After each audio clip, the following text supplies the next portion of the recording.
founder of Adabars Lucknow, and we've organized this walk today for you all through the kind assistant of Mr. Srivastava ji, who I have labeled him is the encyclopedia of Lucknow, because he has so much knowledge and he's always willing to share with us. I request you people who are already members of Adabars Lucknow, just to be there to help each other, and the other who are not, I'd request your name and number to be given to Ian and Nasreen. Please put up your hand. Ian, Nasreen? Yes. No, Ian, please go to him, because I would like to give you a thank you note after for people who are not part of Adabars Lucknow till now. So please share your contact number. Over to Mr. Srivastava. Yes. So first thing we are going to do is to introduce ourselves, so that during walk we all become friends and we all become the common inheritor of heritage of Lucknow, because that's the only bond which joins us, our love for the city, irrespective of we belong to which service, what group, irrespective of that. So best thing is to know each and just name. So I am A.K. Srivastava. I have yearning for learning of Lucknow, so I'm trying to learn a bit. Resident से जुड़े हुए हैं, क्योंकि सारा किस्सा resident का है. तो एक और वो सवाल मैं पूछ चुका हूं दोनों ग्रुपों में, लखनऊ हेरिटेज वॉक में भी, आदाबर्स में भी, फेसबुक पर भी. तो मुझे पूरा यकीन है कि पूछने के पहले जवाब आ जाएगा. रेजिडेंसी में बड़ा कंफ्यूजन है लखनऊ में. 3 चीजें लखनऊ में दिक्कत आती है जब मैं रील देखता हूं, डॉक्यूमेंट्रीज देखता हूं. एक तो हैजियोग्राफी जबरदस्त है, दूसरा जो खुद से मोहब्बत होती है, दूसरा रोमांटिसाइजेशन बहुत है, और तीसरा लखनऊ में लोग अपने साइलों में रहते हैं. तो जो रेजिडेंसी की हम जिक्र कर रहे हैं, हम कई बार सोचते हैं क्या इसके बाहर भी रेजिडेंसीज थी. रेजिडेंसीज पूरे ब्रिटिश एम्पायर में थी, और जो फार्देस्ट वेस्टर्न रेजिडेंसी थी वो एक जगह है एडन, सऊदी अरेबिया के नीचे. आप देखिए एक छोटा सा मुल्क है जो आजकल काफी न्यूज में रहता है, वहां पर है एडन या अदन. अदन में एक शख्स रेजिडेंट था. वहां से तबादले पर, आज इतना लंबा तबादला हो जाए तो लोग कहां कहां का सोर्स ना लगा लें, तो तबादले पर लखनऊ आया और लखनऊ में रेजिडेंट बना. उस शख्स का नाम और पहला 5 star Really? Ji, Middleton. wrong. Both answers are wrong. Anybody? Let me give a clue. शतरंज के खिलाड़ी जिस आदमी ने पिक्चर देखी होगी, उसमें उनका बड़ा रोल है.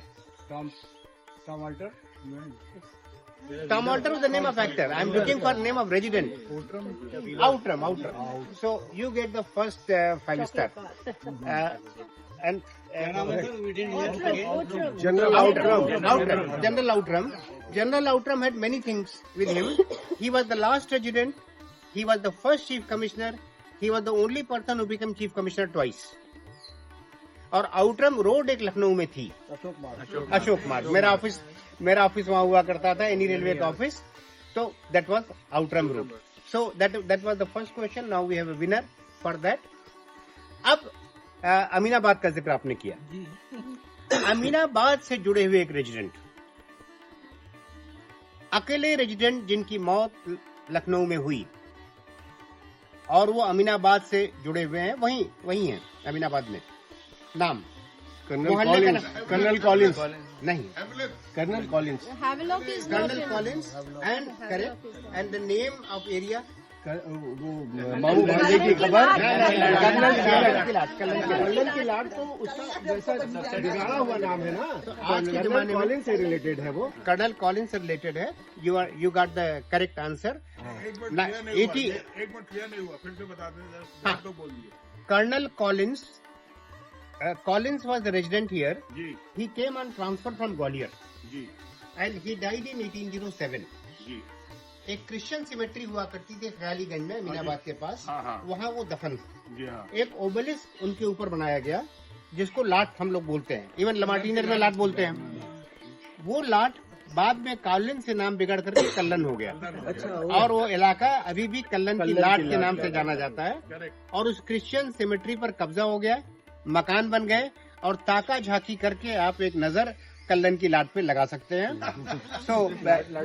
खाली लाड बची। हाँ, खाली लाट बची, और कुछ नहीं, और कुछ नहीं, क्योंकि हमारे इलाज भी वही बीएन कचहरी रोड वहीं पर है। तो वो किस्से हम उनसे बहुत सुनते थे कल्लन की लाट का। So you got the second prize. Our discussion आप there are 3 issues which I would like to, जिससे हम बात शुरू करेंगे। पहली चीज ये है कि जब हिंदुस्तान आजाद हुआ, हर आदमी जानता है 535 या कितनी प्रिंसली स्टेट थी, सरदार पटेल ने कितनी कुश्ती लड़ी, कैसे वो मिले। तो अवध भी एक जमाने में प्रिंसली स्टेट था। मिल गया। हाँ, क्लैप फॉर अवध।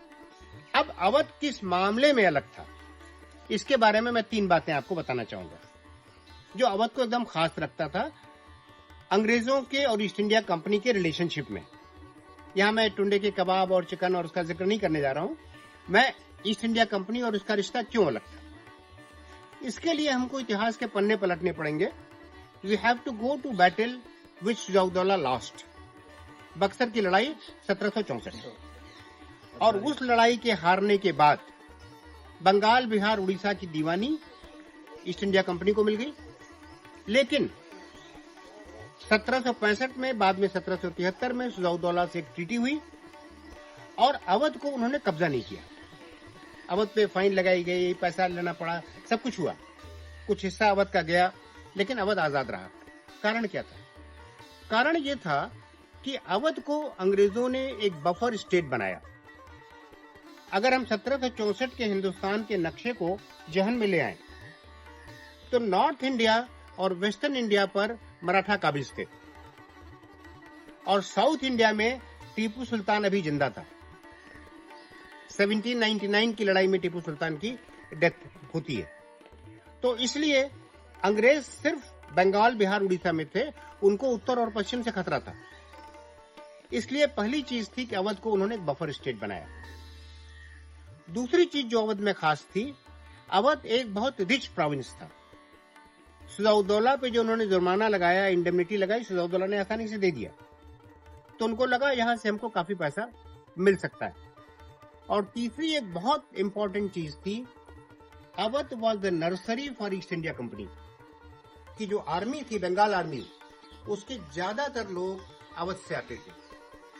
इसीलिए जब 1856 का सेटलमेंट हुआ, अवध का एनेक्सेशन हुआ, तो जो उससे अवध के जो सिपाही थे उनमें एक नाराजगी आई और जो कार्ट्रिजेस का इशू था वो बात उनके घरों में पहुंची और पूरे अवध में नाराजगी आई।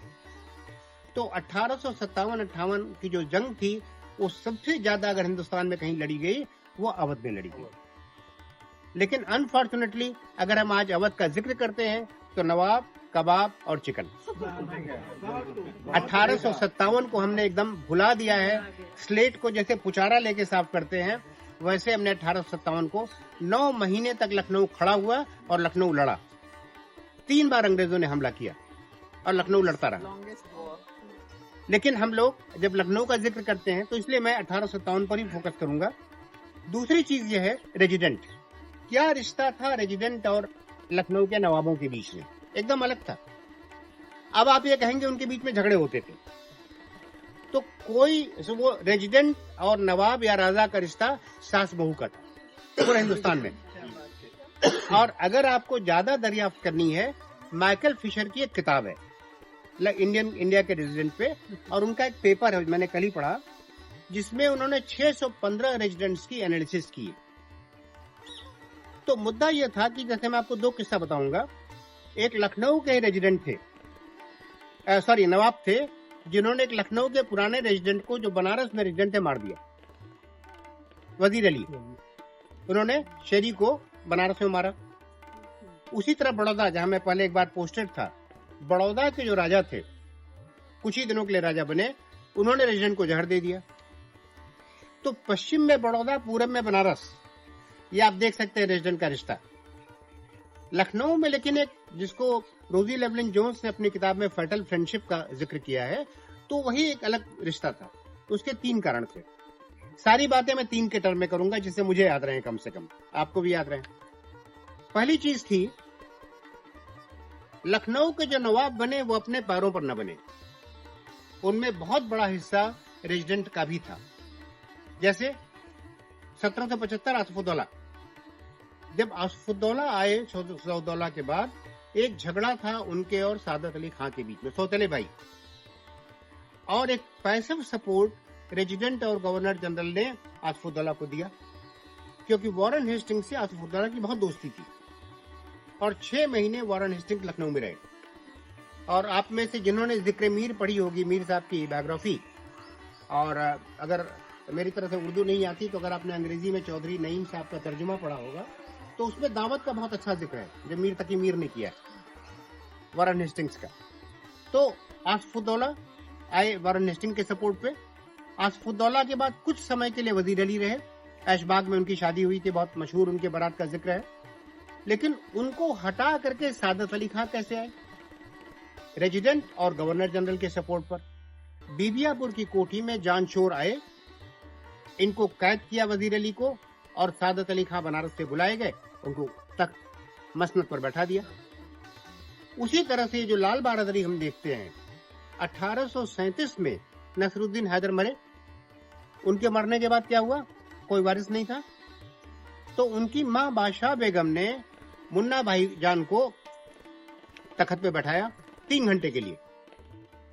रेजिडेंट्स ने क्या किया? जो रेजिडेंट थे 3 बजे रात में जाके जो वाजिद अली शाह के बाबा हुए, नसरुद्दीन हैदर के चाचा, गाजीउद्दीन हैदर के भाई, उनको जगाया और 60 साल के बाद मोहम्मद शाह को, जो छोटा इमाम बड़ा बनवाया, तख्त पर बैठाया। तो ये एक अलग ढंग का रिश्ता बन गया, क्योंकि बार बार वही रेजिडेंट, वही गवर्नर जनरल आपको कुर्सी पर बैठा रहा। दूसरा रिश्ता था, जो कोर्ट है उसमें रेजिडेंट की पकड़ बहुत तगड़ी थी, जितने वजीर थे। यहाँ तक कि आप सब लोग झाऊलाल जानते होंगे, अमीनाबाद के पास झाऊलाल का पुल है। तो जी, झाऊलाल का पुल वही मैं कर रहा हूँ। जी जी, तो झाऊलाल के नाम पे बहुत सी चीजें हैं। झाऊलाल का तबादला किया गया अंग्रेजों के कहने पे, और जो नवाब के वकील थे कलकत्ता में, उनको झाऊलाल की जगह दीवान बनाया। लोग कहते हैं, मुझे पता नहीं कितना सही कितना गलत, कि आसफुद्दौला की मौत उसी गम से हुई। किसी ने उनको बोला कि खाना खाने के बाद नहाइए, और वो गोमती में कूद जाते थे, नहा लेते थे, व्हाटएवर।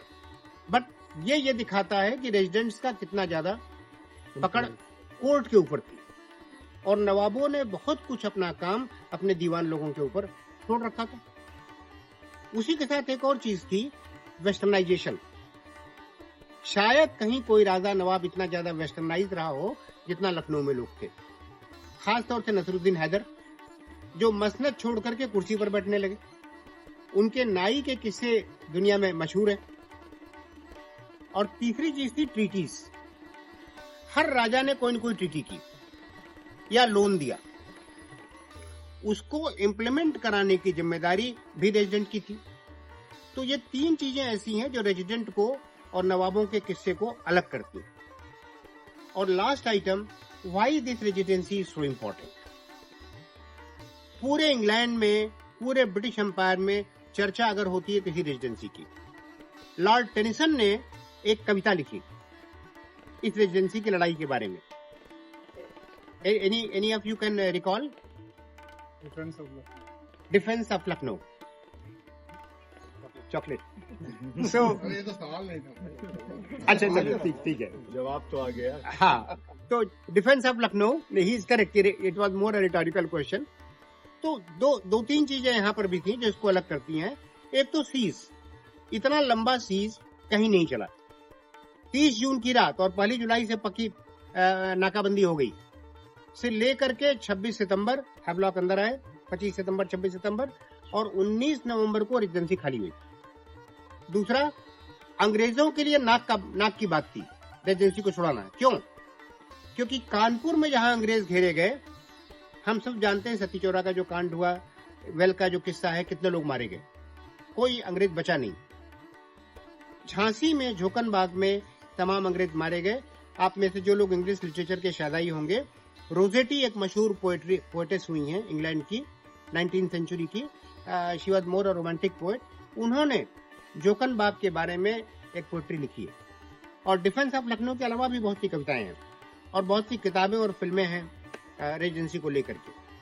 तो उन्होंने क्या किया कि जो फौजें यहाँ लड़ने आई वो इंग्लैंड से आई। यहाँ तक कि सेकंड ओपियम वार जो चाइना में लड़ी जा रही थी, उसकी फोर्सेस को डाइवर्ट किया गया लखनऊ में पहली बार ब्रिटिश नेवी की तोपें आई। तो that was the importance of this siege. और हिंदुस्तानियों के लिए बड़ा अहम ये लड़ाई थी, क्योंकि अगर उन्हें लगता था दिल्ली सितंबर में हार गए थे, हम लखनऊ मार्च तक काबिज थे, कि अगर लखनऊ की लड़ाई हम जीते या कम से कम कब्जा हमारा बना रहा तो ये आजादी की लड़ाई की आग जलती रहेगी। So these are the 3 big issues जिनके पर्सपेक्टिव में हमको आज रेजिडेंसी को देखना चाहिए। अब जो हम बात करेंगे रेजिडेंसी के बारे में, बहुत सी बातें हो सकती हैं, सिर्फ 2 बातें करेंगे, बिल्डिंग के बारे में और बैटल्स के बारे में।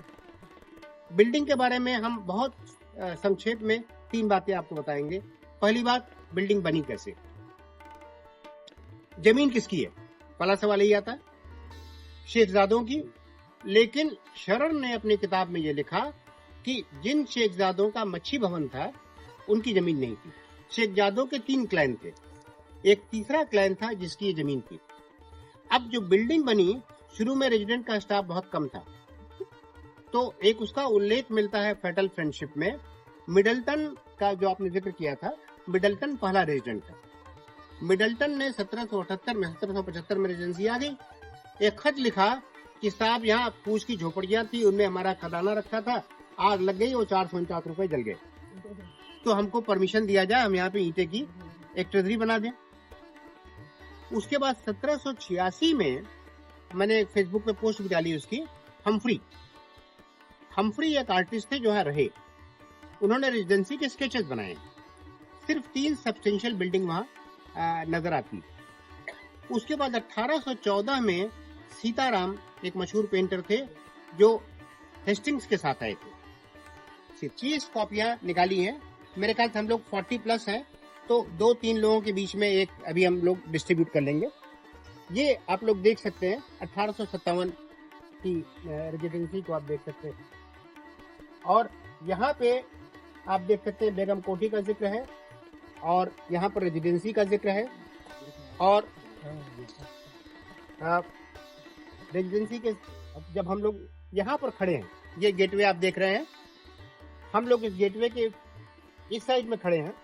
ट्रेजरी, हॉस्पिटल या बैंकेट, रेजिडेंसी, इस तरह का अभी का ये हालत थी।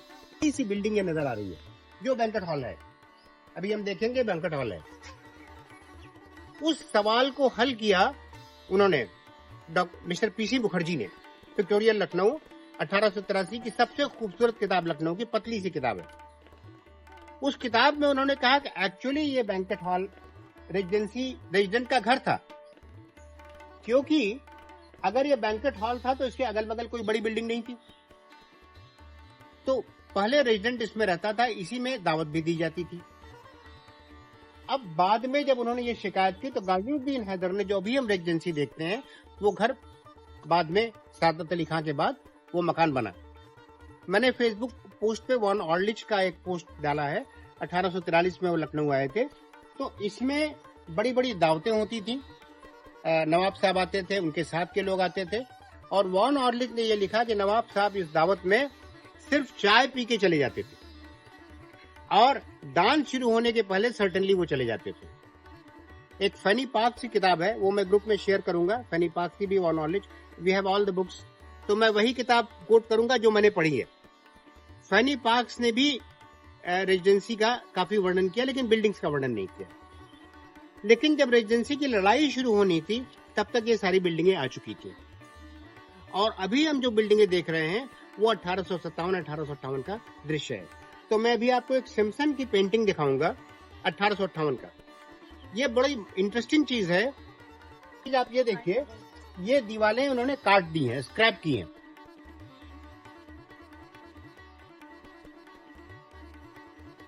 ये स्क्रैप इसलिए की जिससे सेनाएं चढ़ न सके, और उस पर उन्होंने लोहे के कांटे बिछाए हुए थे, और यहाँ पर चारों ओर उन्होंने खाइयां बनाई हुई थी जिसके अंदर स्टेक्स लगाए हुए थे। ये सेकंड वाली दिखा दें।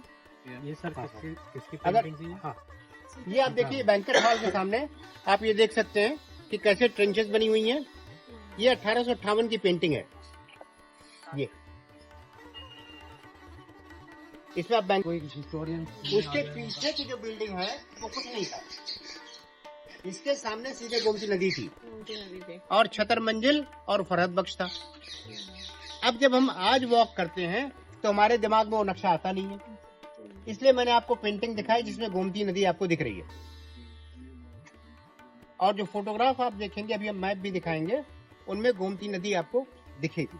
सो with this background what we will do, क्योंकि टाइम कम है, धूप का डर है, हम सिर्फ 6 बिल्डिंगें कवर करेंगे। 3 बिल्डिंग हम कवर करेंगे अपने राइट साइड की, ट्रेजरी, उसके बाद बैंक्वेट हॉल, मेन रेजिडेंसी, और 3 बिल्डिंग डॉक्टर फेयर की कोठी, बेगम कोठी, लमार्टिनियर पोस्ट, और 3 और चीजें हम लोग देखेंगे, बेली गार्ड, म्यूजियम, चर्च और सिमेट्री, सो दैट घंटे भर के अंदर हम लोग अपनी बात खत्म करें। लड़ाई के जो मोर्चे थे, वो लड़ाई की बात अगर हम करें तो क्रोनोलॉजी पर हम पहले 1 मिनट के लिए बात करेंगे, लड़ाई शुरू कैसे हुई। सबसे इंपॉर्टेंट चीज है, लॉरेंस ने इस लड़ाई की बड़ी तैयारी की। क्यों?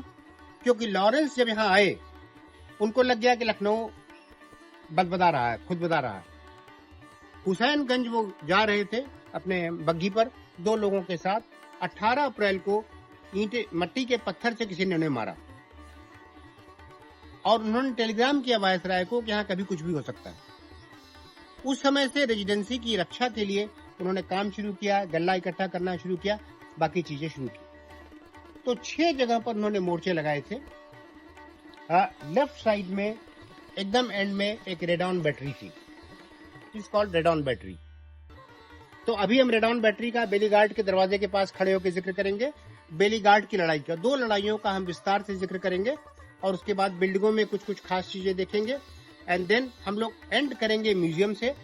म्यूजियम में एक मॉडल बहुत बड़ा है, तो 3 क्वेश्चन उस मॉडल पे होंगे, 3 और चॉकलेट्स हैं, और कुछ क्वेश्चन बिल्डिंग्स पर होंगे। So now let's move to the Baillie guard.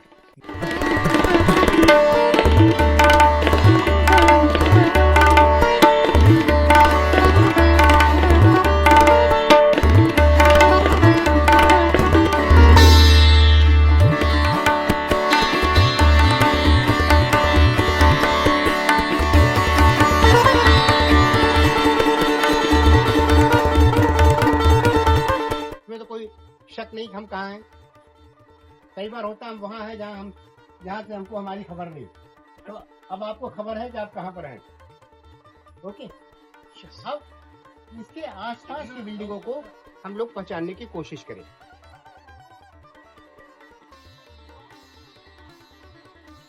ये जो बिल्डिंग दिख रही है 11 नंबर, वहां से आप पढ़ सकते हैं डॉक्टर फेयर का घर है। ये वो जगह थी जो हम लोग देखेंगे, यहाँ हेनरी लॉरेंस की डेथ हुई। यहाँ पर अगर हम देखें, आप 6, 7, 8 एटकिंस की पोस्ट, नेटिव ऑफिसर्स, ट्रेजरी, और 10 नंबर बैंक्वेट हॉल या दावत खाना।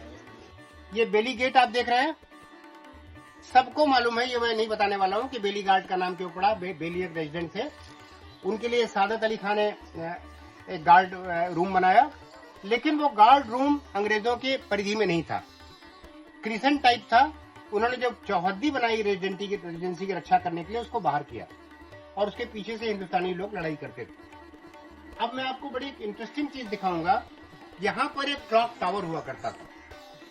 वो क्लॉक टावर वो छतर मंजिल का हिस्सा था। तो कई बार हम विजुअलाइज नहीं कर सकते क्योंकि हमको सामने गांधी भवन नजर आता है। Now you can see this is the photograph of clock tower. This is the photograph of clock tower. ये क्लॉक टावर का फोटोग्राफ है। ये दुनिया का अकेला क्लॉक टावर था जिसमें घड़ी नहीं थी। इसमें थोड़ा मेरे ख्याल से बजट का मामला था, तो उन्होंने घड़ी की पेंटिंग एक लगा दी थी, और जिसमें सारे मतलब 24 घंटे में 2 बार सही टाइम मिलता था। तो वो क्लॉक टावर हुआ करता था। यहाँ पर आप देख सकते हैं जी, कौन सा, जिससे आप विजुअलाइज कर ले कि क्लॉक टावर इसमें सर कौन सा है? क्लॉक टावर कौन सा है? ये सामने जो आपको दिख रहा है, जो टूटी फूटी इमारत है, क्लॉक टावर जी, कुछ नहीं है।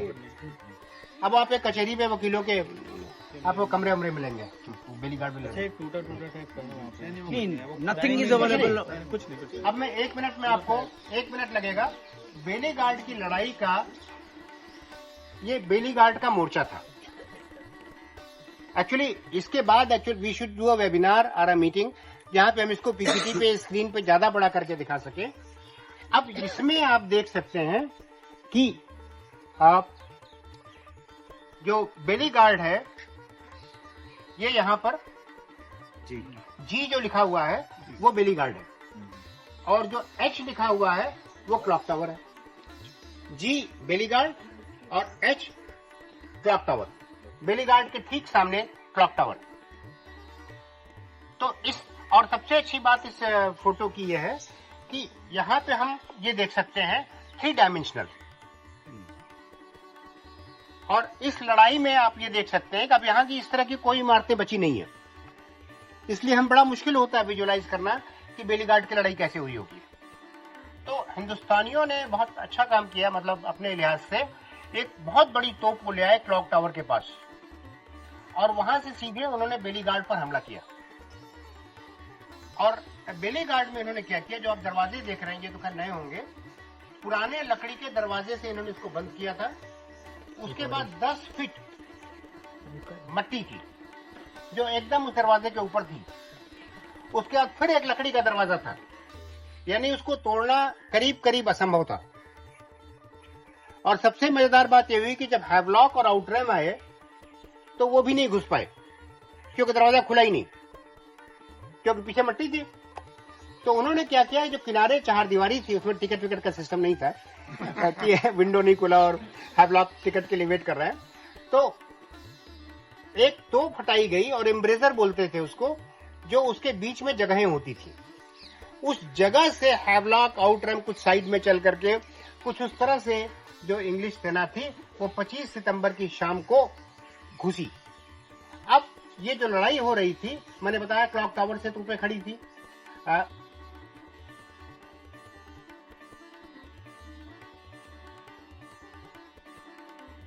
बाउंड्री है, आप सब लोगों के पास नक्शा पहुंच गया। ये थोड़ा इन्होंने इसको निकाला और ये रेडॉन बाउंड्री बैटरी थी। रेडॉन बैटरी आप लोग अपने नक्शे में इसको सीधा करके रखेंगे तो जहां अबंडेंट रेजिडेंसी लो ग्राउंड है उसी के बगल में रेडॉन बैटरी नजर आएगी। Kindly locate radon battery in your maps. All of you please locate radon battery. Radon battery का किस्सा कर लो। रेडॉन बैटरी की लड़ाई सबसे भीषण, सबसे भयानक थी। एक सवाल ये खड़ा होता है, ये रिटोरिकल क्वेश्चन है, no chocolates, because the question is slightly tough. Redan battery का नाम रेडॉन बैटरी क्यों पड़ा? तोपे रखी थी वहाँ पे। जी तोपे तो पूरे रेजिडेंसी में थी। वो इन्वेंटेड नो, लखनऊ की लड़ाई का क्रीमिया से बहुत गहरा रिश्ता है। क्रीमिया में जो 1854 की लड़ाई हुई उससे बहुत गहरा रिश्ता लखनऊ का है। कई बार हम लोग को ये बात का अंदाज नहीं रहता। क्रीमिया की लड़ाई किसके के बीच में हुई थी? We have lot of history students here. Crimea की लड़ाई का किसी को अंदाज है? रशिया के खिलाफ, अब यूक्रेन की लड़ाई याद करिए, रशिया के खिलाफ फ्रांस और इंग्लैंड थे और टर्की भी था। उस लड़ाई में सेवास्तोपोल एक बहुत इंपॉर्टेंट जगह हिस्ट्री में आपने पढ़ी होगी, वहां पे एक बैटरी इन्होंने बनाई थी रशिया के खिलाफ, उसका नाम रेडॉन बैटरी था। उसी की याद में they created a radon battery here. और रेडॉन बैटरी इसलिए इंपॉर्टेंट थी, तोपों का, हमारे पास एक मिलिट्री के सीनियर ऑफिसर हैं डीपी सिंह साहब, he can explain much more कि बैटरी क्या होती है और एम्ब्रेजर क्या होता है। तो जो तोपें थी,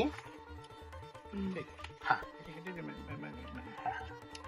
जो तोपें थी वहां पर 2 18 पाउंडर और एक 9 पाउंडर तोप थी। अब ये मैं आप लोगों को रेडॉन बैटरी का दिखाने की कोशिश करूंगा। ये मैंने जो व्हाट्सएप ग्रुप अपना बनाया है रेजिडेंसी का, उसमें मैंने इसको इसीलिए शेयर किया कि यहाँ दिखाने में थोड़ी मुश्किल होगी। आप लौटे तो जरूर उस ग्रुप में देखिएगा। एक यहाँ पर कैप्टन बाजार होता था, ये कैप्टन बाजार आई, इस नक्शे में भी आपको कैप्टन बाजार नजर आएगा। इस नक्शे में आप देखिए तिरछा लिखा हुआ है, जहाँ नेटिव ग्राउंड्स हैं वहीं पर कैप्टन बाजार नजर आएगा, गोमती के पास, रेडान के आगे। हाँ, तो ये जो रेडान की तोपें थी वो 3 इलाका कवर करती थी। वो एक इलाका था लोहे का पुल, जो अभी आपको डालीगंज वाला पुल नजर आता है, वहां पर पहले एक लोहे का पुल था, 1960 की बाढ़ में बह गया। Now we have got a new bridge there. लोहे के पुल से चिन्हट की ओर से हिंदुस्तानी सेनाएं आ रही थी, वो ना आ पाए, वहां पर गोला बरसा रही थी। कैप्टन बाजार की ओर से हिंदुस्तानी हमला कर रहे थे, वहां गोला बरसा रही थी। और right up to this Baillie gate Redan की तोपें कवर की हुई थी। तो कवरेज इस तरह था, यहां पर अभी हम लोग देखेंगे एटकिंसन की एक पोस्ट है। Atkinson was covering Baillie gate, और जस्ट बगल में नेटिव आर्मी का एक मेमोरियल है। तो 2 नेटिव रेजिमेंट्स थी, एनआई लिखते हैं उसको, नेटिव इन्फेंट्री, जिसको एटकिंस कमांड कर रहे थे। और एटकिंस बाद में क्या बने, he become the IG of Awadh, inspector general of Awadh. Atkins के नाम पे एक यहाँ मॉन्यूमेंट है। तो रेडान की जो लड़ाई शुरू हुई, 15 जून को रेडान बैटरी बननी शुरू हुई, हेनरी लॉरेंस की समझ। 20 जून को उन्होंने बैटरी बना के तैयार कर दी। लेकिन जब पहले 20 दिन लड़ाई में रेजिडेंसी नहीं हिला, बेगम हजरत महल ने सारे लोगों को बुला के बहुत डांटा कि तुम लोग रोज जाते हो, सुबह लड़ते हो, शाम को घर आ जाते हो, के साथ कुछ हुआ नहीं। तो उनकी डांट का असर हुआ। 18-19 तारीख को उन्होंने महफिल बुलाई, सब लोगों को बुलाया और एक अंजुमन थी। और 20 जुलाई को एक भयानक अटैक रेडान बैटरी पर हुआ। वह जो अटैक था बहुत ही तगड़ा अटैक था, और पहली बार इंडियंस ने माइनिंग का इस्तेमाल किया। तो जब आप कैप्टन बाजार देख रहे हैं वहां अपने नक्शे में, वहां से एक माइन लगाई गई, और जिसका जिक्र आता है कि जॉन इंग्लिश, जो कि हेनरी लॉरेंस मर चुके थे, English was the incharge of army, वो ब्रेकफास्ट कर रहे थे। इतना तेज आवाज हुई, लगा पूरी रेजिडेंसी उड़ गई। सब लेडीज ये सोचने लगी कि अब म्यूटिनियर्स जो है, रिबेल फोर्सेस अंदर आ गए। सारे बर्तन वर्तन गिर गए। और लेकिन गड़बड़ क्या हुआ कि वो माइन का एंगल गलत था। तो जो वाटर गेट था अपने नक्शे में आप देख सकते हैं, रेडान बैटरी के पास में, वो उड़ा। रेडान बैटरी बच गई। लेकिन वो सिग्नल था, और हिंदुस्तानियों ने मिल करके सारे गेटों पर एक साथ हमला किया, और वो हमला दिन भर चला, और बड़ी मुश्किल से रेजिडेंसी को वो लोग बचाने में कामयाब हुए। लेकिन उसी रेडान बैटरी के सामने से जो हिंदुस्तानी हमला कर रहे थे, उसका नतीजा क्या हुआ कि वहां से जो गोले इंडियंस के आ रहे थे, अभी हम रेजिडेंसी की बिल्डिंग देखेंगे, 1 जुलाई जिस दिन घेरा शुरू हुआ, उस दिन से गोले मेन रेजिडेंसी बिल्डिंग पर बरसने लगे। और गोमती के उस पार से भी हिंदुस्तानी गोलाबारी कर रहे थे। तो वो लगातार गोलाबारी होती रही। बेली गार्ड पे इंडियंस ने एक बड़ा अच्छा तरकीब निकाली कि उन्होंने यहाँ आग लगाने की कोशिश की।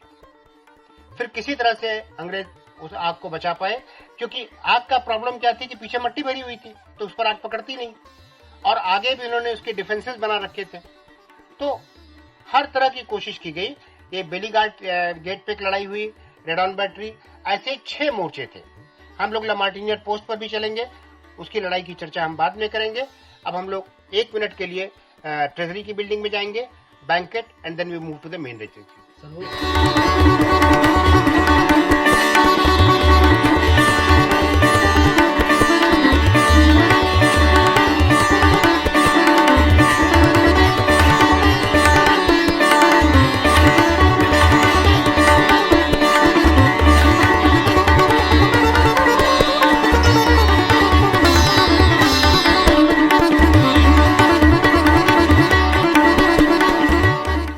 थी, इसकी खासियत ट्रेजरी के लिए नहीं है। अगर आप यहाँ खजाना वजाना के चक्कर में पड़े, खोजने लगे, कुछ नहीं मिलेगा। ये मशहूर है, अंग्रेजों की जान अगर किसी ने बचाई तो इस बिल्डिंग ने। कैसे? कारखाना बना दिया गया था ना सर इसको। तो हाँ, क्या बनता था? एनफील्ड राइफल जो थी उनकी गोलियां और बारूद का फ्यूज। और इसमें एक बीच में लॉन्ग रूम है, उसमें प्रॉब्लम क्या थी कि दो तरह की बंदूकें थी, एनफील्ड और मस्केट्स, जिसको ब्राउन बीज कहते थे। मस्केट का निशाना इतना खराब था कि एक आदमी ने कहा कि साहब मुझे 300 गज दूर खड़ा कर दो और ब्राउन बीज से गोली मारो, निशाना अच्छा होना चाहिए उस आदमी का, मैं एकदम खड़ा रहूंगा बिना किसी, क्योंकि कभी नहीं लगेगी। और उनके पास सिर्फ ब्राउन बीज की गोलियां थी। तो एनफील्ड की गोली का मोल्ड एक लेफ्टिनेंट के पास मिला और एक गैरिसन में मिला। तो उन्होंने इन दोनों मोल्ड के सहारे यहाँ पर एनफील्ड की गोलियां बनानी शुरू की। और हिंदुस्तानियों से और अंग्रेजों के बीच में सबसे बड़ा डिफरेंस ये था, हिंदुस्तानियों के पास गोलों की, कार्ट्रिजेस की बहुत कमी थी, क्योंकि उन्होंने कभी सोचा नहीं था कि इस तरह की लड़ाई हमें लड़नी पड़ेगी। और अंत में जब गोले खत्म हो गए तो लकड़ी के लट्ठे वो तोपों से भेजने लगे।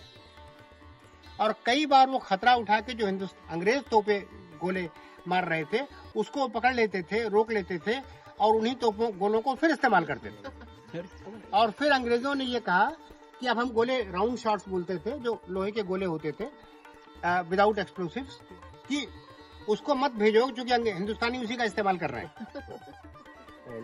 तो ये दिक्कतें थी हिंदुस्तानियों के साथ जी। पहले तो ही जुगाड़ एकदम। तो ये तो ट्रेजरी की बात हुई। अब जो 5 स्टार आपको मिलेगा, सवाल ये है खजाना यहाँ नहीं था तो कहाँ था।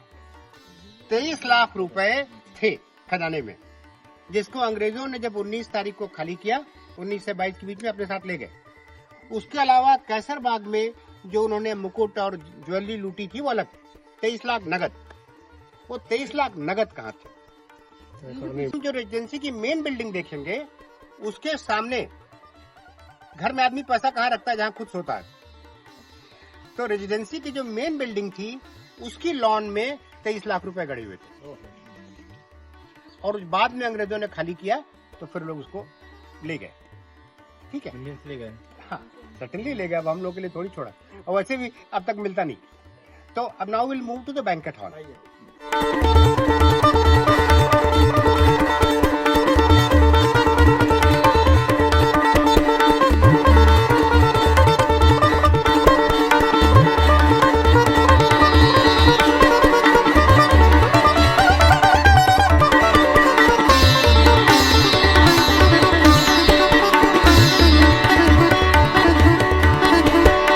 विस्तार से किसी को पढ़ना है तो एक बहुत अच्छी किताब है, मिसेस हैरिस की किताब है, siege of Lucknow, a ladies diary of siege of Lucknow. उनके हस्बैंड जो थे वो छोटे पादरी थे, फ्रैंक हैरिस, और जो मेन पादरी थे वो यहीं पर घायल हुए थे, अल्टीमेटली ही पास्ट अवे। और तो हैरिस ने काफी सेवा की बीमारों की, जितने बीमार लोग थे। और ये दोनों फ्लोर आप देख सकते हैं कितनी ऊंची ऊंची दीवारें थी, और दोनों फ्लोर पर एक जमाने में बैंकेट हुआ करते थे और फिर बाद में। लेकिन सबसे बड़ी जो हिंदुस्तानियों ने कोशिश की, जितनी अपर फ्लोर की बिल्डिंगें हैं सब पर आपको गोली के निशान बहुत ज्यादा मिलेंगे, क्योंकि वो रेजिडेंसी में नहीं घुस पा रहे थे, लेकिन उनकी तोपें लगातार आग उगल रही थी, उनकी बंदूकों से गोलियां चल रही थी। और धीरे धीरे सारे लोगों ने अपर फ्लोर खाली कर दिया और सब लोग ग्राउंड फ्लोर पर थे। और यहाँ पर सारे जो पेशेंट थे, इंजर्ड लोग थे, वो थे। अब इसके बाद हम लोग मेन रेजिडेंसी चलेंगे, और उस बीच में जहाँ आपको छान नजर आए, और जो फोटोग्राफी के शौकीन हो, you can have a photograph of this building और द नेक्स्ट बिल्डिंग।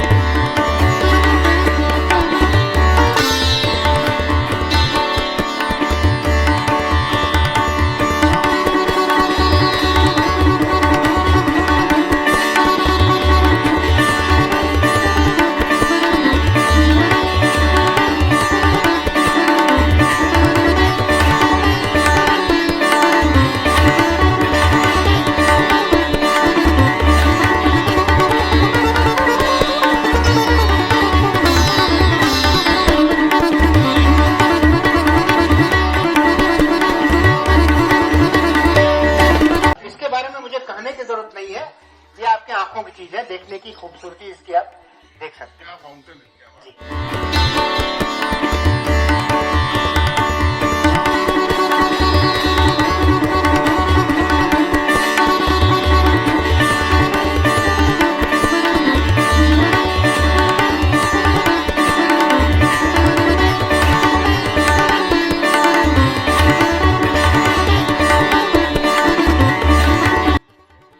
लखनऊ में तमाम बिल्डिंगों का अगर राज कोई चीज खोलता है वो सीताराम की पेंटिंग है।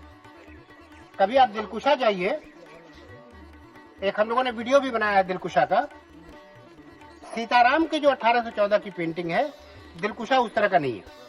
बहुत खूबसूरत था। उसमें क्या खेल हुआ कि जो उसके टावर्स थे, टरेट्स थे, वो नसरुद्दीन हैदर ने बाद में चेंज किए। तो जो बाद की फोटोग्राफ है दिलकुशा की, जो बीएटो ने खींची, बाकी लोगों ने खींची, उसको जब आप सीताराम की दिलकुशा की पेंटिंग से कंपेयर करेंगे तो आपको चेंज नजर आएगा। उसी तरह हम लोग, आपको याद होगा, लमार्ट्स गए थे। लमार्ट्स की 1814 की इन्हीं की एक पेंटिंग है जिसमें जो लाट हम बोलते हैं, जिसके पुराने किसी ने एक मेमोयर में लिखा था, कोई लड़का चढ़ा भी था ऊपर तक। तो बहुत से वहां के स्टूडेंट्स की मेमोरीज उस लाट से जुड़ी हुई है। वो लाट 1814 में नहीं थी, बनी थी। सीताराम की पेंटिंग में इसका फोल्डिंग्स लगी हुई है, और लमार्ट की बिल्डिंग में जो कैनोनेट्स है किनारे किनारे, जो कोलोनेट्स, वो कोलोनेट्स 1814 में बन रहे थे। तो पेंटिंग का फायदा ये होता है कि क्या तरमीम हुई, क्या बदलाव आया, वो उससे हम देख सकते हैं। इसलिए मैं आपको ये पेंटिंग दिखा रहा हूँ। ये जो जिसको देख के अभी हम लोग जिस मंदिर को हैरत में थे, ये अब हम 1814 में भी उसको यहाँ पे देख सकते हैं। ये रेजिडेंसी की मेन बिल्डिंग है।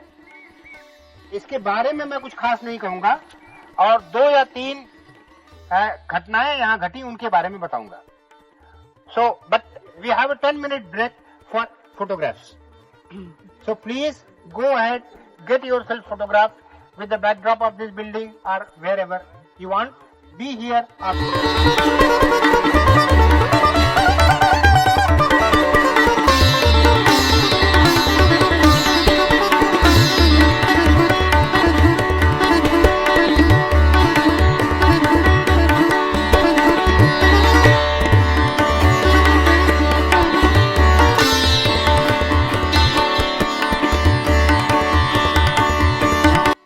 मच्छी भवन, वो दिसंबर में वो लोग तशरीफ लाए थे। जुलाई की हम बात कर रहे हैं, 1 जुलाई को।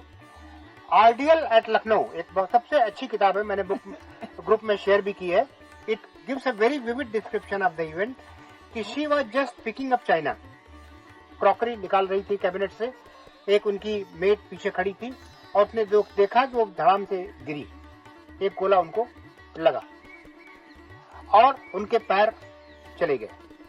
डॉक्टरों ने कहा हम ऑपरेट करेंगे, उन्होंने कहा मत ऑपरेट करिए, लेकिन डॉक्टरों ने खैर ऑपरेट किया। डॉक्टरों की चली, हमेशा डॉक्टरों की चलती है। और वो 1 जुलाई का वाकया हुआ। 2 जुलाई को इसी रेजिडेंसी बिल्डिंग में हेनरी लॉरेंस को एक गोला लगा। अब हम लोग के चॉकलेट का तीसरा सवाल, चॉकलेट का तीसरा सवाल। हेनरी लॉरेंस के बारे में हम सब जानते हैं, हाई स्कूल में कभी किताबों में पढ़ा होगा। He was not only the chief commissioner, मार्च में उन्होंने कहा कि उनको मिलिट्री का भी चार्ज दिया जाए। He had become brigadier general. What was the structure of residency, organization क्या था? सबसे ऊपर एक चीफ कमिश्नर होता था, मिलिट्री का ढांचा सेपरेट था, हेडेड बाय ब्रिगेडियर जनरल। लेकिन उस समय हेनरी लॉरेंस के पास दोनों चार्ज थे। उनके नीचे, जरा सा नीचे, ऑलमोस्ट बराबर 2 कमिश्नर होते थे सब्जेक्ट वाइज। एक जुडिशियल कमिश्नर, ओमनिम का घर हम आगे देखेंगे, और दूसरे मिस्टर गबिन्स, फाइनेंशियल कमिश्नर। जिसको हम जुडिशियल कमिश्नर बोलते हैं वो हाई कोर्ट के चीफ जस्टिस के बराबर। जिसको हम चीफ कमिश्नर बोलते हैं वो गवर्नर की तरह। और फाइनेंशियल कमिश्नर के पास पैसे का सारा हिसाब किताब। उनके अंडर में अलग अलग इलाकों के कमिश्नर्स थे। लखनऊ के कमिश्नर हुआ करते थे मेजर बैंक्स। जो गवर्नर हाउस हम देखते हैं उसको पुराने जमाने में बैंक्स हाउस भी बोलते थे। सीतापुर में mister Christian was the commissioner, so that was the structure. अब जो चीफ कमिश्नर थे हेनरी लॉरेंस, उनकी हम बात करेंगे। 2 जुलाई को उनको गोला लगा। सवाल यह है 5 स्टार चॉकलेट के लिए वो गोला किस तोप से दागा गया था और उसकी क्या अहमियत थी? हॉवर्ड से जी, सीनेट के बैटल से पैनल लिया था हॉवर्ड सर, हाँ, उसी से मारा था। Correct. So you get your second 5 star. So you don't have any. मेरे पास ही है। इनके पास सारी है, इनके पास नहीं। पेपर तो मेरे दिमाग में है, वो मैं टाइम पे क्वेश्चन बनाता रहूंगा। बस से पानी बरसा हुआ था, फिसलट थी, गोलियां चल रही थी और होवाइट्जर हिंदुस्तानियों ने छीन लिया। और उसी होवाइट्जर के गोले से फैटल वूंड हेनरी लॉरेंस को लगा और 4 जुलाई की सुबह सुबह वो शहीद हुए, मरे डॉक्टर फेरर की कोठी में। एक रिटोरिकल क्वेश्चन, वो होवाइट्जर अंग्रेजों के पास कहां से आया? अंग्रेजों का होवाइट्जर नहीं था। शीश महल के पास ढेर सारी अंग्रेजों को तोपें मिली थी जिनमें वो होवाइट्जर भी था। इसलिए अंग्रेजों के पास तोपों की कमी नहीं थी, गोलों की कमी नहीं थी। गोलियां वो ट्रेजरी हाउस में बना रहे थे और इसलिए उस लड़ाई में, और सबसे बड़ी बात, रेजेंसी की लोकेशन ऊपर है और हिंदुस्तानियों की लोकेशन नीचे थी। रेजेंसी वेल प्रोटेक्टेड थी। 3 महीने से वो लोग तैयारी कर रहे थे। हिंदुस्तानी अचानक चिन्हट की लड़ाई जीत गए और सामने आ गए, तो उनके पास राशन नहीं था, उनके पास रसद नहीं थी, गोले नहीं थे, तभी वो बड़ी बहादुरी से लड़े।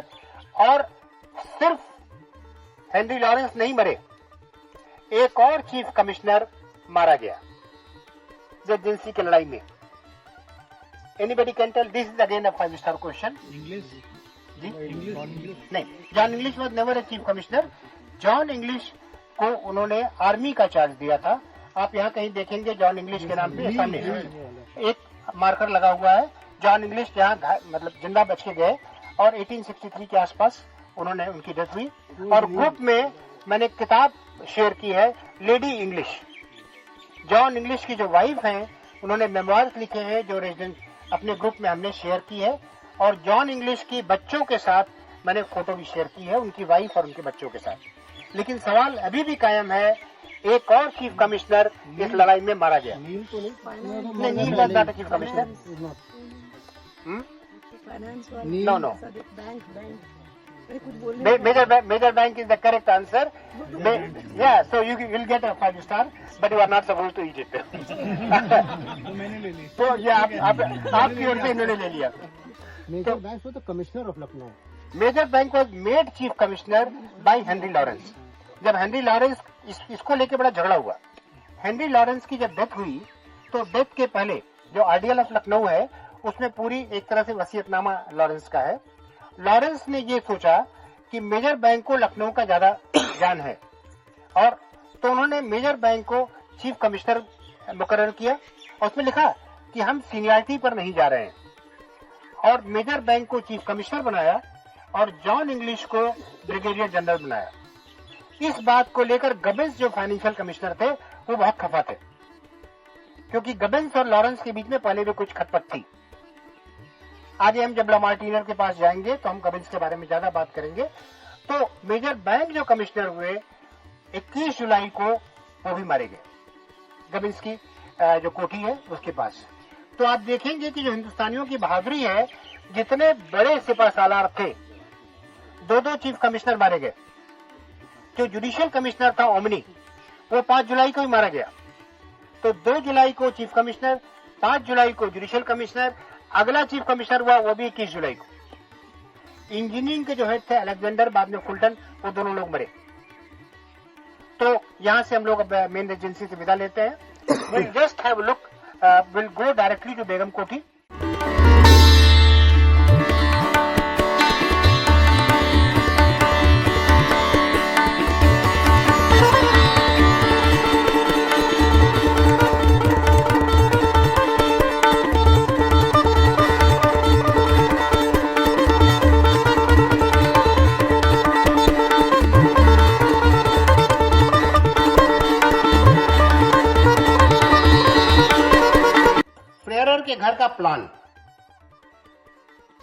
ये मैं भी ग्रुप में शेयर करूंगा soft copy. I will request all of you to have a look it in the group also. इस बिल्डिंग की आप यहाँ देख सकते हैं, यहाँ पर तोपों का निशान है, गन्स हैं. ये इसका वर्टिकल प्लान है. इसमें नीचे तखाने थे और बहुत सी लेडीज इंक्लूडिंग हैरिस और बहुत से लोग यहाँ रहते थे. और जो किताब का मैंने जिक्र किया, सीज ऑफ लखनऊ, जो journal of siege of Lucknow by Harris, Mrs Harris, वो यहीं पर रह करके लिखी गई. तो जब हेनरी लॉरेंस यहाँ घायल हुए, उनके मरने का फर्स्ट हैंड जिक्र अगर पढ़ना है तो हैरिस की किताब में है, क्योंकि हैरिस उनको नर्स कर रही थी और मरते समय उनके सामने उनका भतीजा था. और हेनरी लॉरेंस के साथ वैसे एक और लॉरेंस हुए, it's rhetorical no chocolates, who is known as Lawrence of Punjab. There is a book called Lawrence of Lucknow and then there is a Lawrence of Punjab. उनके ब्रदर थे वो. हाँ, क्या नाम था? वो अरे जॉन लॉरेंस. John Lawrence. और दोनों भाइयों में खटपट थी. दोनों भाई थे. तो जब ये मरे तो पहली चीज उन्होंने कहा कि मैं अपने भाई को माफ करता हूं, और अपना घोड़ा अपने भतीजे को दिया और बहुत से इंस्ट्रक्शंस इशू किए कि अपनी जान बचानी है सबसे पहले, जितने यूरोपियंस हैं, और कैसे बंदूक गोली का इस्तेमाल होगा, सारी चीजें, इंक्लूडिंग बैंक को उन्होंने कमिश्नर नियुक्त किया, इंग्लिश को ब्रिगेडियर जनरल नियुक्त किया. तो ये सारी चीजें हुई. फिर उनको उठा करके यहाँ रखा गया और उन्होंने लिखा कि उनकी कब्र पर क्या लिखा जाए. और बाद में जॉन लॉरेंस आए और एक बड़ा ऊंचा सा आप मॉन्यूमेंट देखते हैं जो हेनरी लॉरेंस के लिए खड़ा किया गया, वो उनके टाइम पे हुआ. प्रिंस ऑफ वेल्स जब लखनऊ आए तो वहीं पर एक सभा हुई 1875-76 में, और जितने बचे खुचे लोग थे रेजेंसी की लड़ाई के, अंग्रेजों के, हिंदुस्तानियों के, वो वहां इकट्ठा हुए. So with that we finish this part and move to Begum Koti.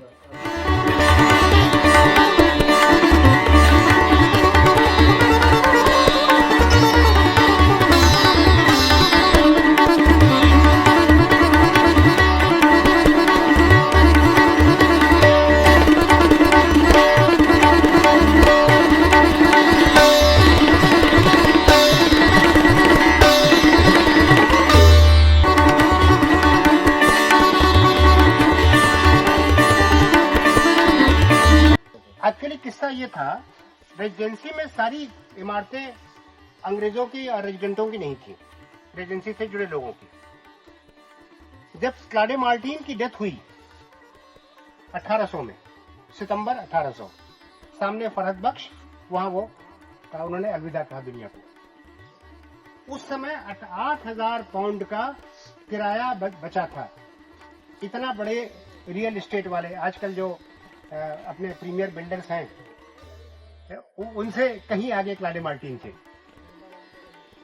और 11 बिल्डिंगें उनकी ऐसी थी जो किराए पे चलती थी. उसमें गोलागंज तक बिल्डिंगें थी, और एजेंसी में भी कई ऐसी बिल्डिंगें थी जो उन्होंने बनवाई और बेची. तो ये बिल्डिंग ऐसी थी जो आसफुद्दौला ने बनवाई, असिस्टेंट प्रेसिडेंट को दी, लेकिन कब्जा उस पर एक तरह से आसफुद्दौला का ही रहता था, नवाब का रहता था, क्योंकि बिल्डिंग बनाई उन्होंने. अब जब वो चले गए, उन्होंने एक दूसरे आदमी को दी जो अपने बोर्ड पर पढ़ा, उसका रेजिडेंसी से कोई ताल्लुक नहीं था, और वो सामानों की दुकान थी यहाँ, और दुकान खूब चलती थी, क्योंकि कप्तान बाजार या कैप्टन बाजार जो था वो इसीलिए बसा कि सामने रेजिडेंसी थी, और जो यूरोपियन या हिंदुस्तानी सिपाही थे वो कैप्टन बाजार में खरीदारी करते थे, और वो कैप्टन बाजार भी क्लाडे मार्टिन से जुड़ा हुआ है.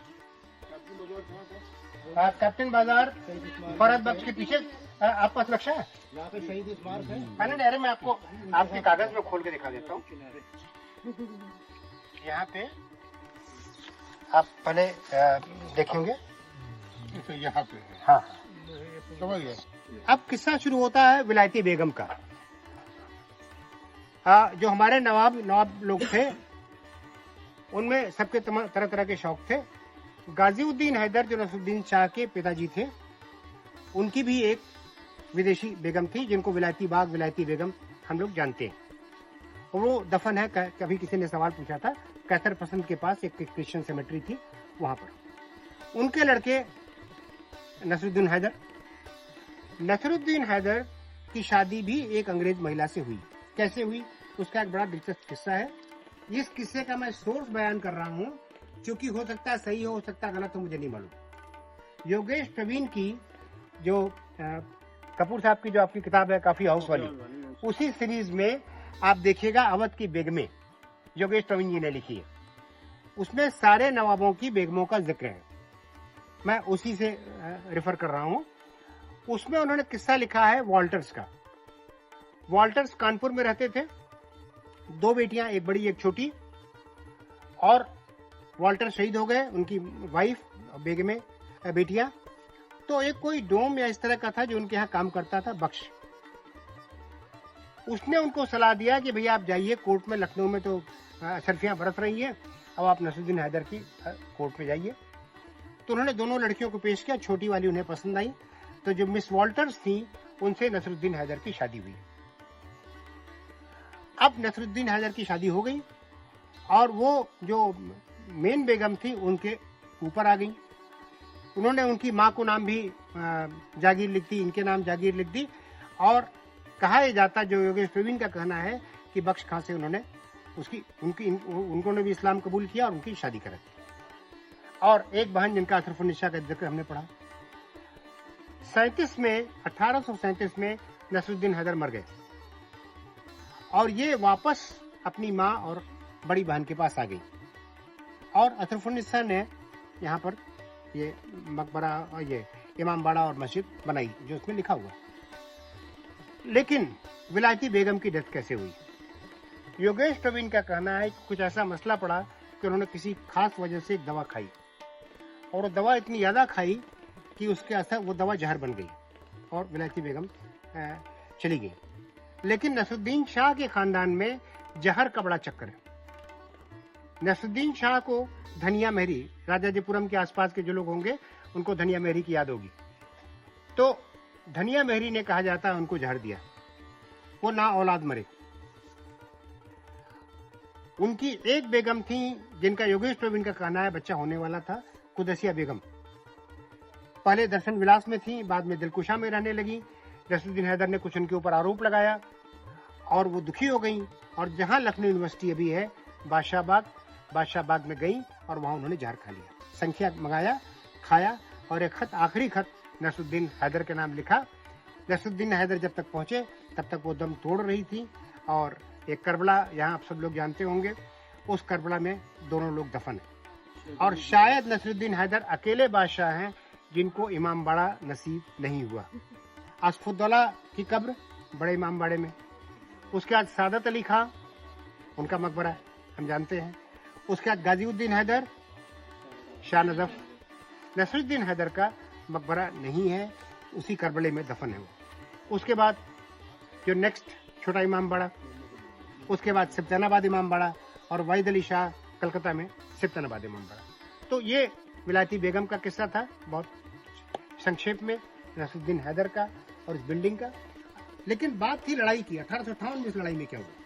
57 में जब बाकी बिल्डिंग छलनी हो गई तो औरतें बाकी बिल्डिंग को छोड़ करके इसी बेगम कोठी में आकर के यहाँ पर, और फेयर की कोठी में जो तहखाने आपने नीचे देखे, वहां पर हम लोग रहने लगी। अब हम लोग आखिरी पड़ाव पर चलेंगे, लमार्टिनियर पोस्ट। रिजवी साहब हम लोग को ले चलेंगे।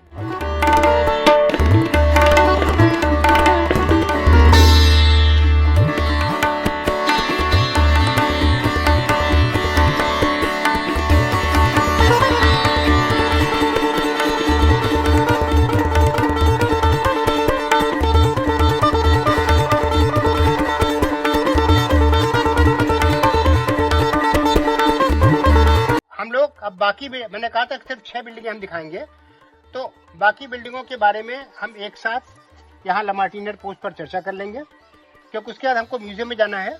म्यूजियम में हम लोग कुछ वक्त गुजारेंगे क्योंकि एसी है वहाँ पे। और उसके बाद देन फिर हम लोग चर्च और सिमेट्री एक नजर मार के देन वी विल डिस्पर्स। क्योंकि